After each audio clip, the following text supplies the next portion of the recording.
Տուն գահանտուժես չարիքը, որ կուդան գամ քո եկեղեցու ներսը սողոսկած է։ Տիվադիրի եկեղեցին ուներ սեր, ուներ հավատք եւ ծառայություն, բայց անոնք ունեին մեկ մահացու մեղք, անոնք գահանտուժեին հեզապելը։ Այսօր այդ նույն հեզապելյան ոգին գդիրե մեր թարուն։ Անիգա այն հոգին է, որ քեզի գսե, թե գրնաս քրիստոնյա ըլլալ եւ միևնույն ադեն ապրիլ ամպարոյության ու աշխարհիկ հեշտանքներու մեջ, բայց լսե Աստծո որդիի ցայնը, որուն աչքերը գրագի փոցի նման են, գսե, ահա զայն մահիջին պիտի մատնեմ եւ անոր այդ շնացողները մեծ նեղության։ Մենք կգարձենք, թե Աստված գույր է մեր քաղտնի մեղքերուն հանդեպ, բայց ան այսօր կքննե երգամունքներն ու սրդերը։ Պատրաստ ես լսելու Տիվադիրի պատգամը, որ պիտի կանթե քու կյանքիդ բոլոր գեղձ սրբությունները եւ քեզ գանչի բացարձակ մաքրության։ Հեզապելի մահիջը, հոգևոր շինություն եւ տադաստան։ Ողջույն հարավազորյացի սիրելի ունիտիրներ, այսօր մարտ 6-ն է եւ կշարունակենք մեկնաբանել Հայտնության 2-րդ գլխու 18-ին 29։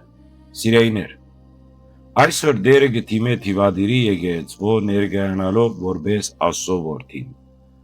Ասիկա միակ դերն է Հայտնության գրքին մեջ, որ այս տիտղոսը կգործածվի շեշտելու համար անոր աստվածային իշխանությունը։ Անոր աչքերը փոցի նման են, որովհետև ան կտեսնե այն, ինչ որ կողարկված է գրոնական ձևականության մեջ։ Տիվադիրի եկեղեցին աշխատասեր էր, բայց հոն գար մեկը Հեզապել անունով, որ ինքզինք մարգարեյու կգոչեր եւ կմոլորեցներ Աստուծո ծառաները։ Այսօրվա Հեզապելը այն համաշխարհային մշակույթն է, որ կբարդատրե հոգևոր եւ ֆիզիկական շնությունը։ Անիգա սողոսկած է մեր դուներեն ներս, համացանցի, հերոստացույցի եւ ընկերային ցանցերու միջոցով։ Անիգա մեզի գսե, թե սերը սեր է, թե մարմնի ցանկությունները բնական են եւ թե պետք չէ ըլլա խիստ եւ տադող, բայց դերը կզգուշացնե, հանդուրժողականությունը մեղքին հանդեպ դավաճանություն է Աստծո հանդեպ։ Հեզապելյան ոգին կփորձե սպանել մեր մեջի մարգարեական ցայնը եւ զայն փոխարինել հաջողապաշտությամբ։ Արթնության գոչը մեզի գիշեցնե քալիք մարդահրավերներու եւ բադուհասներու մասին, որոնք պիտի հարվածեն հենց այն մահիճները, որ մարդիկ կմեղանչեն։ Դերը գսե, թե Հեզապելի զավակները մահով պիտի սպանե։ Անիգա սոսկալի խոսք է, բայց անհրաժեշտ ստապեցնելու համար մեզ։ Այսօրվա բադուհասները, նորանոր հիվանդությունները, ընտանեկան քայքայումները եւ հոգեգան տագնապները հաճախ հետևանք են այն հոգևոր շնության, որում մեջ ինգած է մարդկությունը։ Դուն չես կրնար Աստծո հետ ըլլալ եւ միևնույն ադեն բղձել քու մարմինդ